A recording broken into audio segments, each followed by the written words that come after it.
Nós somos a Igreja Adventista Boa Semente, e desejamos que a paz do Senhor Jesus Cristo esteja com você.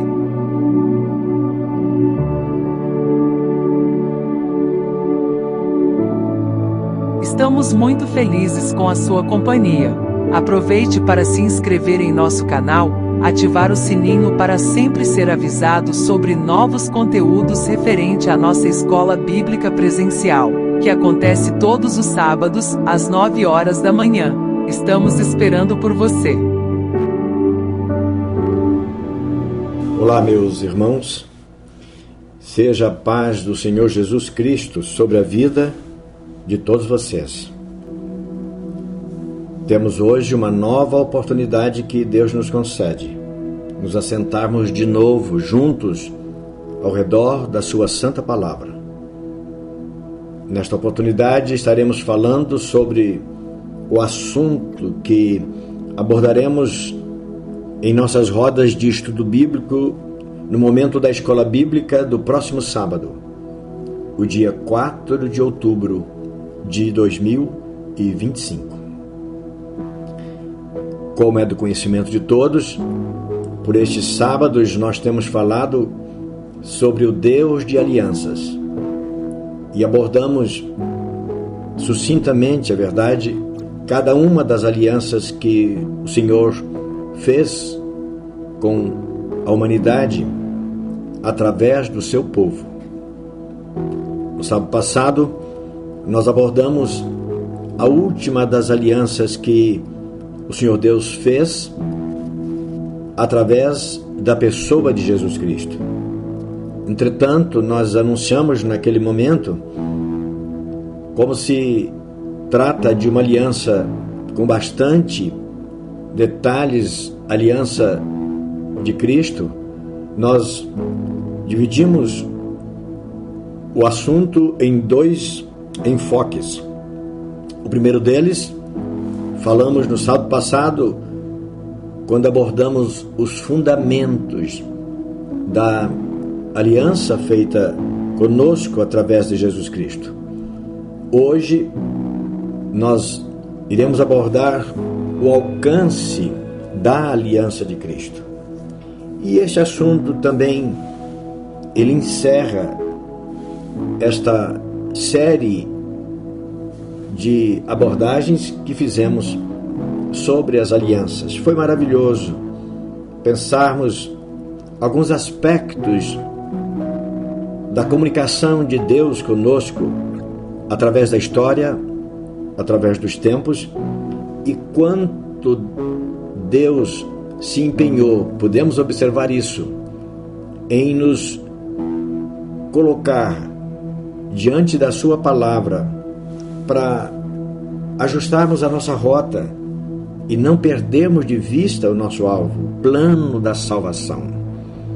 O objetivo de Deus com as alianças foi nos trazer a consciência de que o seu plano de salvação é válido, funciona, alcança os nossos interesses, e em obedecendo, em observando a sua palavra, nós chegaremos à sua cobertura. Pois bem, falando sobre a aliança de Cristo e o seu alcance, o nosso texto base, Êxodo, capítulo 12 e o verso de número 13.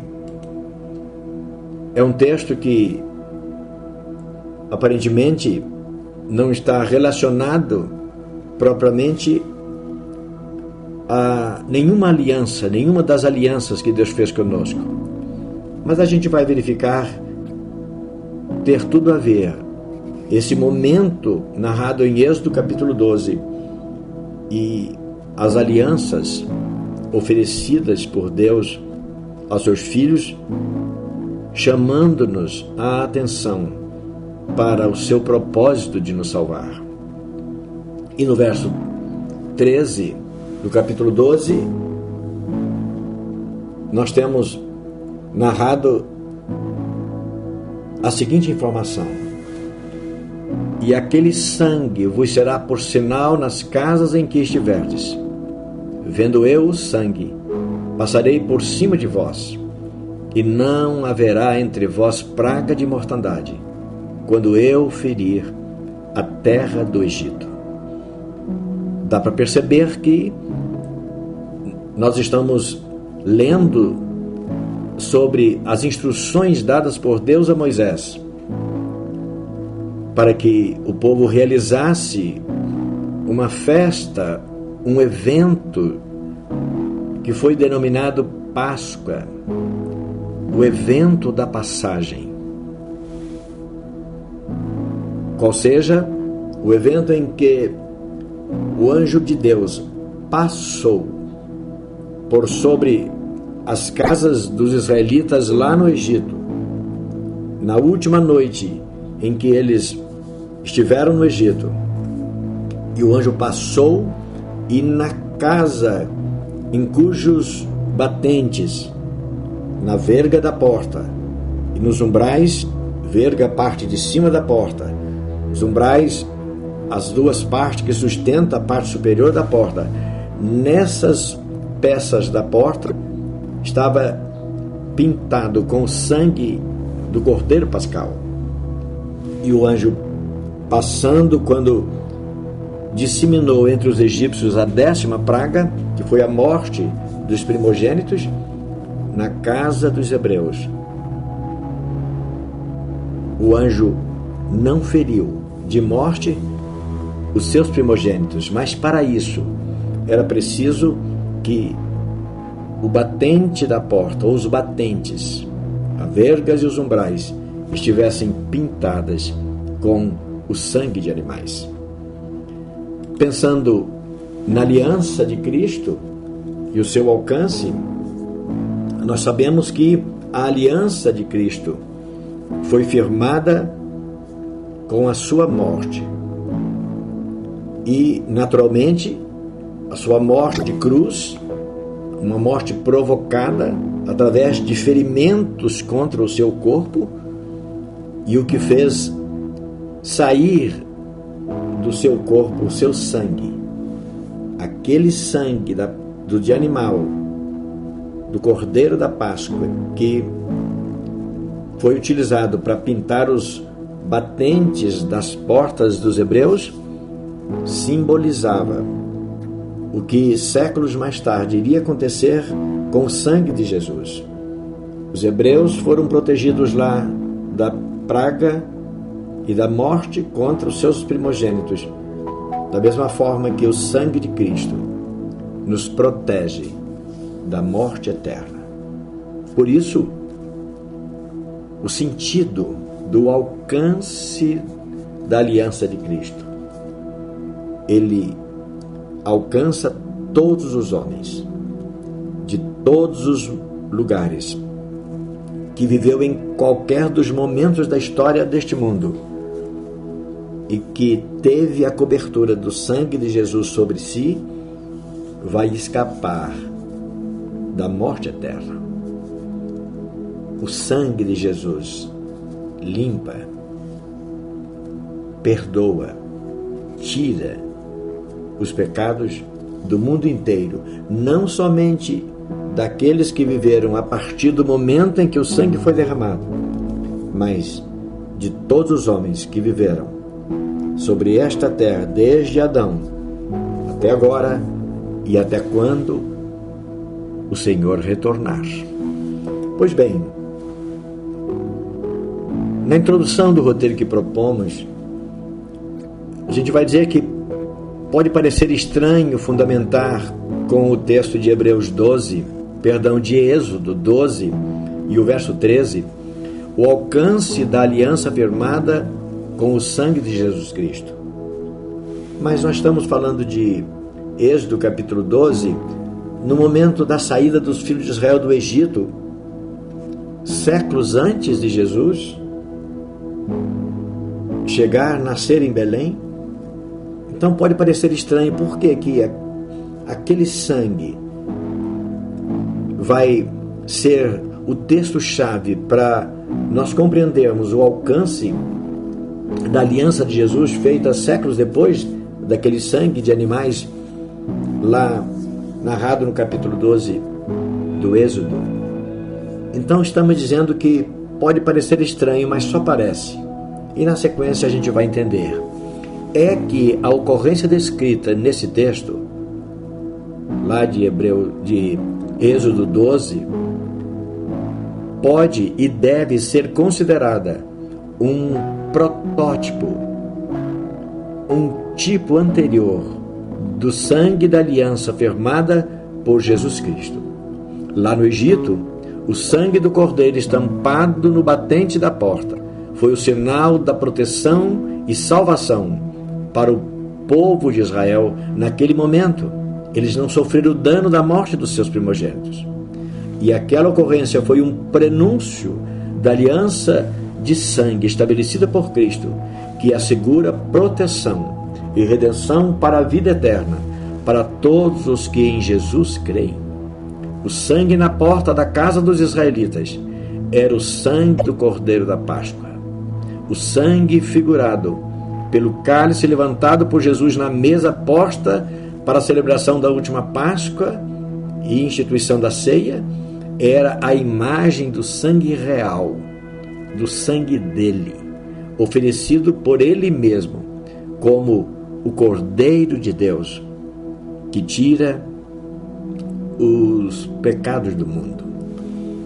Essa frase, o Cordeiro de Deus, que tira os pecados do mundo, atribuída a Jesus, foi registrada no evangelista João no capítulo 1 e o verso 29, e foi dita por João Batista, o precursor de Jesus.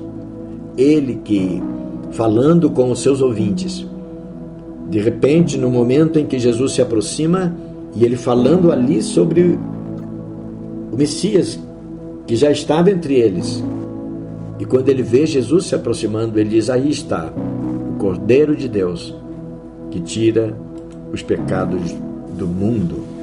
Veja só, a palavra de João, a identificação que João faz de Jesus Cristo como o Cordeiro de Deus que tira os pecados do mundo, veja que ele não se preocupa em dizer sobre esse perdoar de pecados no que tange ao seu alcance no tempo, se apenas no presente ou se tão somente daquele presente momento para o futuro, ou daquele presente momento para um tempo passado. João Batista não se preocupa com isso, porque o sangue de Jesus, como Cordeiro de Deus, é o sangue que apaga os pecados do mundo, é o único sangue que apaga os pecados do mundo, porque o sangue de Jesus é o único sangue da aliança real. O sangue de animais, todos os que foram oferecidos até aquele momento, era apenas simbólico, mas o sangue da aliança foi o sangue de Jesus, não somente para aquele momento, para aquela geração, ou para as gerações daquele momento em diante, mas de todas as gerações que viveram, tanto antes daquele momento, quanto naquela geração, e também das gerações vindouras, como a nossa, por exemplo. E na reflexão 1 a gente propõe que pensemos no seguinte: a pregação e o entendimento que circula ao nosso redor chega ao absurdo de desprezar parte da Bíblia chamada Velho Testamento e supervalorizar a parte da Bíblia chamada Novo Testamento. Como se vê o Novo Testamento, ou como se fosse o Novo Testamento, uma nova e superior Bíblia Sagrada. Entretanto, com base na declaração de Jesus Cristo, quando levantou o cálice e proclamou ser aquele cálice o fiel tipo do sangue da aliança, reiteramos aqui o que já dissemos em outro momento, que o sangue da aliança de Cristo não somente une e valida toda a Escritura, como única e válida revelação de Deus aos homens, como também se faz o único e válido o sangue de Jesus, como sendo aquele o sangue da aliança. A gente precisa olhar para as Escrituras e tirar dos nossos ouvidos a voz que circula ao nosso redor em relação ao mito que se cria sobre a grande e poderosa manifestação de Jesus Cristo para perdão dos pecados humanos.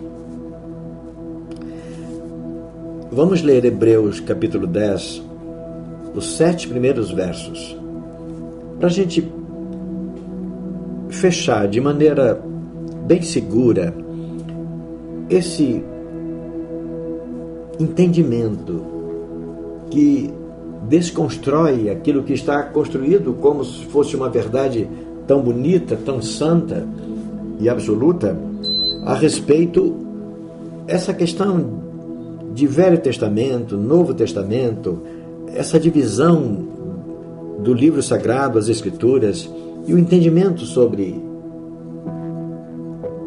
o alcance da palavra de Deus. Vamos lá. Hebreus capítulo 10, a partir do verso 1, vamos ler até o verso 7. O autor da carta diz assim: porque, tendo a lei a sombra dos bens futuros, e não a imagem exata das coisas. Pronto. Essa fala aqui, essa declaração, ela já é tomada e logo a pessoa que lê isso daqui é o que está gravitando aos nossos ouvidos, que está à nossa volta. Então diz, olha, a gente não precisa e não está sujeito a certas ordenanças do Velho Testamento, porque a lei era sombra. Então vamos dizer assim, para ficar claro em poucas palavras. O autor da carta aos Hebreus está falando da lei que era sombra daquelas coisas que representavam o que Jesus iria fazer mais tarde. Quando a carta aos Hebreus foi escrita, aquilo que a lei que apontava para Cristo já tinha recebido o seu cumprimento na pessoa de Jesus. Porque Jesus já havia sido morto na mesma forma em que os animais eram sacrificados e o seu sangue era utilizado para a cobertura simbólica da vida de todos aqueles que viveram antes de Jesus. Então a lei, que era a sombra dos bens futuros, era a lei que referia-se aos sacrifícios que simbolizavam o sacrifício que no futuro Jesus havia de fazer. Nesse momento em que a carta foi escrita, repito, o sacrifício de Jesus já havia sido feito. Então está escrito assim: porque tendo a lei a sombra dos bens futuros e não a imagem exata das coisas, nunca pelos mesmos sacrifícios que continuamente se oferecem cada ano, pode aperfeiçoar os que a ele se chegam. Por que sacrifícios que continuamente se oferecem a cada ano? Nós sabemos que haviam as festas com datas certas anualmente. Do primeiro mês do calendário festivo de Israel, Abib, até o 7º mês, Tirse, do calendário festivo de Israel, anualmente, em tempo certo, os judeus comemoravam, se ajuntavam para comemorar o perdão, o resgate, a proteção de Deus, e eles ofereciam sacrifícios, dons, tanto em referente àquilo que representaria ou representava o Cordeiro de Deus que mais tarde viria, como também era a materialização da sua própria crença, da sua própria fé, do seu próprio aceite da aliança de Deus feita com eles. De outra maneira, o autor aos Hebreus vai dizer, teriam deixado de se oferecer porque purificados uma vez, os ministrantes nunca mais teriam consciência de pecado. Ele está falando aqui sobre a repetição. O sacrifício de Jesus foi único, mas os sacrifícios que até então se faziam eram repetidamente feitos anualmente, sem contar aqueles sacrifícios que eram feitos diariamente no templo. Nesses sacrifícios, diz o autor ainda, porém, cada ano se faz comemoração dos pecados. Ele está falando daquilo, o que representava aqueles sacrifícios, que sempre, anualmente, se lembrava que existia pecados, que impedia que eles pudessem ter a liberdade de se apresentar diante de Deus, mas o sacrifício, o sangue dos animais sacrificados representava a cobertura para que eles não morressem fulminados pelos pecados que haviam praticado. E aí no verso 4 explica por que se fazia anualmente, por que se repetia. Porque é impossível que o sangue de touros e de bodes tire pecados. E aí no verso 5 ele vai entrar para a pessoa de Jesus, que era os bens futuros, citado no verso 1, pelo que entrando no mundo, falando do Messias, Cristo, diz: sacrifício e oferta não quiseste, mas corpo me preparaste. É uma referência ao Salmo 40 e o verso 7, onde há uma referência profética do poeta, citando isso. O princípio da disposição apresentada por Jesus. Holocaustos e oblações, lavagens, sacrifícios, pelo pecado não te agradaram, quer dizer, aquilo não era suficiente. O sangue de animais, todas aquelas oblações, aquelas lavagens, aquelas purificações que os judeus faziam, eles faziam apenas na simbologia da proteção. Mas a proteção mesmo estava no sangue de Jesus. Por isso o verso 7 aqui. Então disse: eis aqui venho. No princípio do livro está escrito de mim, para fazer, ó Deus, a sua vontade. Essa é uma referência que nós temos do Salmo 40, que fala a respeito, no verso 7 também, dessa palavra profética do profeta: eis aqui venho, no rolo do livro está escrito de mim.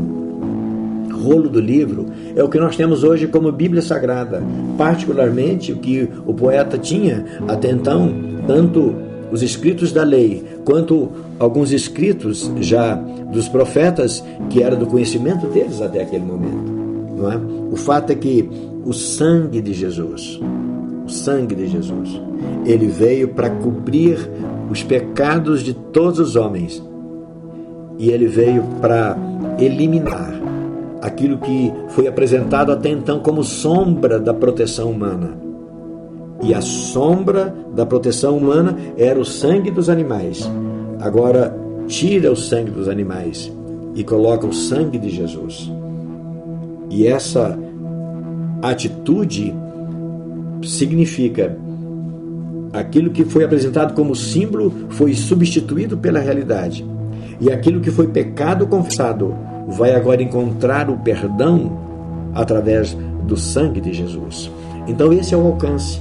O sangue de Jesus é o sangue do perdão para todas as pessoas que viveram debaixo, que têm vivido debaixo do pecado, mas que confessam os seus pecados. Tanto aqueles que confessaram antes do sangue de Jesus ser derramado e tiveram a cobertura simbólica do sangue dos animais, quanto aqueles que não oferecem animais em sacrifício, porque já é o sangue de Jesus a sua própria cobertura. Na sequência 1, vamos dizer que, diante do que afirmamos agora acima, alguém poderá perguntar: se assim for, como entender, por exemplo, o texto como o de Lucas 22:20? Nesse texto é dito que a aliança feita por Jesus é nova. Ele diz assim: esse é o sangue da nova aliança. Já falamos sobre isso, mas só para reafirmar, nós vamos dizer que essa aliança foi nova na medida em que ela nunca havia sido efetivada antes. Jesus nunca tinha efetivamente morrido antes. Nesse sentido, o sangue é novo. A oferta é nova, mas a aliança não. O sangue de Cristo foi o real sangue da aliança. O sangue dos animais era apenas sombra, era apenas símbolo. Entretanto, ela não foi nova aliança de Cristo, aqui o sangue da nova aliança. Essa aliança não foi nova no sentido de uma novidade, uma coisa ou uma regra diferente.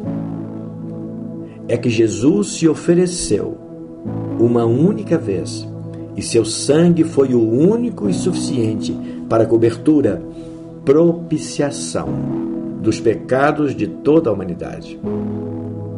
E isto é que não é novo, pois sua oferta, o seu sangue, já havia sido prometida, essa oferta, como garantia eterna de perdão dos pecados, desde os pecados de Adão. É o que a gente tem aqui em Hebreus, a gente cita Hebreus no capítulo 9 e o verso 14. Hebreus capítulo 9, o verso 14 está escrito: o sangue de Cristo, que pelo Espírito Eterno se ofereceu a si mesmo imaculado a Deus, purificará a vossa consciência das obras mortas, para servirdes ao Deus vivo. Uma pergunta: se o sangue de touros, é uma pergunta que responde ao questionamento, a proposição do verso 13. Porque se o sangue de touros e de bodes e a cinza de uma novilha esparzida sobre os imundos os santificam quanto à purificação da carne, isso em sombra, quanto mais o sangue de Cristo, que pelo Espírito Eterno, verso 14, aqui, não é? Se ofereceu a si mesmo imaculado a Deus, ele vai purificar todos os homens dos seus pecados. É isso. Não há perdão fora do sangue de Jesus. E o sangue de Jesus, não há pecado praticado por qualquer pessoa em qualquer época que o sangue de Jesus não possa apagar. Na reflexão 2, vamos dizer que há uma ideia, uma crença no seio do cristianismo chamada revelação progressiva. Estamos citando alguns aspectos apenas para a gente poder refletir sobre quanta coisa circula ao nosso redor, que na verdade são invenções humanas. Eu sempre lembro quando Paulo recomenda a Tito, aqui lá em Creta, ele colocasse em ordem as coisas referente ao bom culto, ao andamento da liturgia, o culto da igreja. Ele orienta Tito para que ele não desse atenção às fábulas judaicas e colocasse as coisas no seu devido lugar.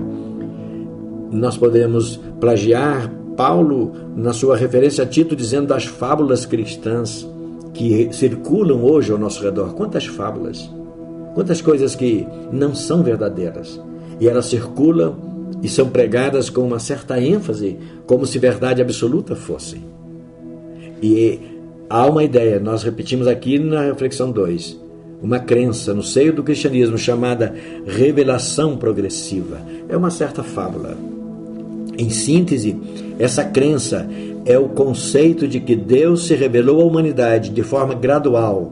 Aos poucos, ele foi se revelando de forma gradual e crescente ao longo da história, cuja evolução de revelação se tornou completa somente em Jesus Cristo. Esse conceito é puramente humano, porque a Bíblia não mostra nem ensina isso. E mais, nenhuma das alianças que estudamos, firmadas por Deus com os homens, teve a finalidade de aumentar a consciência humana sobre o pecado em relação à consciência até então corrente entre os homens. Tampouco foi sua finalidade melhorar o entendimento sobre a misericórdia de Deus. As alianças feitas com Deus através do tempo não mostram uma melhor revelação de Deus sobre o pecado humano, para os homens compreender, possibilitou os homens compreender melhor o pecado. Tampouco possibilitou os homens compreender melhor a misericórdia de Deus. Todas as alianças, inclusive a afirmada por Jesus, teve a finalidade de confrontar o pecado humano e confirmar que há salvação em Deus. É o que temos aí na carta aos Hebreus, no capítulo 1, os 3 primeiros versos. Havendo Deus antigamente falado muitas vezes e de muitas maneiras aos pais pelos profetas, a nós falou-nos nesses últimos dias pelo Filho, a quem constituiu o herdeiro de tudo e por quem fez também o mundo, o qual, sendo o esplendor da sua glória e a expressa imagem da sua pessoa, e sustentando todas as coisas pela palavra do seu poder, havendo feito por si mesmo a purificação dos nossos pecados, assentou-se à destra da majestade nas alturas. A gente lê aqui, não há qualquer ideia de que, quando Deus falou antigamente de muitas maneiras aos pais pelos profetas, não há a ideia embutida, absolutamente não há, de que essas formas, ou essas muitas vezes pelas quais Deus falou ao seu povo, ele foi falando, dando uma revelação gradativa do entendimento do ser humano sobre o pecado. Absolutamente. A consciência de pecado que existia nos dias de Noé e que despertou a ira de Deus sobre aquela geração, e eles foram destruídos pelas águas do dilúvio. Aquele povo não tinha uma menor compreensão do pecado e nem uma menor compreensão da misericórdia de Deus do que aqueles que viveram sob a aliança de Davi, de Abraão ou de Cristo. Eles sabiam o que era pecado, eles sabiam o que era a misericórdia de Deus. Noé não fez uma pregação meia boca, uma pregação parcial. Noé fez a pregação para que pudesse, se o povo desse ouvido, como os ninivitas deram ouvido a Jonas mais tarde, eles seriam libertos, eles não seriam destruídos pelo dilúvio. A ideia da revelação progressiva, pois, é uma ideia sem qualquer fundamento, sem qualquer sentido, repito, porque Deus nunca revelou de maneira progressiva o pecado humano. O homem sempre teve consciência do que era pecado, e Deus nunca deixou de revelar a sua misericórdia, de maneira que nenhuma geração vivida em qualquer momento teve ideia menor sobre a misericórdia de Deus do que nós temos hoje. Na sequência 2, e para a gente já concluindo essas nossas falas sobre as alianças, e neste momento sobre o alcance da aliança de Cristo, vamos dizer que não por acaso a aliança de Cristo é chamada de aliança eterna. Ela está no centro e rege todas as demais alianças propostas por Deus até então. Sem a aliança de Cristo, todas as demais alianças teriam se tornado nulas. Exatamente porque Cristo revelou qual é o objetivo final de Deus, da razão por que ele revelou todas aquelas alianças anteriores. Ele tinha o propósito de não deixar o seu povo sem saber que ele ama esse povo. Ele tinha a intenção, ele sempre teve a intenção de resgatar esse povo. E esse povo não foi resgatado de forma diferente ao longo do tempo. Quando nós vemos hoje, debaixo do sangue de Jesus, o resgate que nos coloca diante de Deus, a possibilidade de voltar à nossa redenção em Cristo, em Deus, foi a mesma possibilidade que tiveram os nossos pais no passado. Eles receberam revelação de Deus. Isso é graça de Deus em favor deles, como tem sido a graça de Deus em favor nosso. Por isso, no verso 40 do capítulo 11 da carta aos Hebreus, o autor revela, provendo Deus, falando do passado, das pessoas que viveram antes de Cristo, provendo Deus alguma coisa melhor a nosso respeito, para que eles, sem nós, não fossem aperfeiçoados. Ou seja, aperfeiçoar quer dizer libertos do pecado.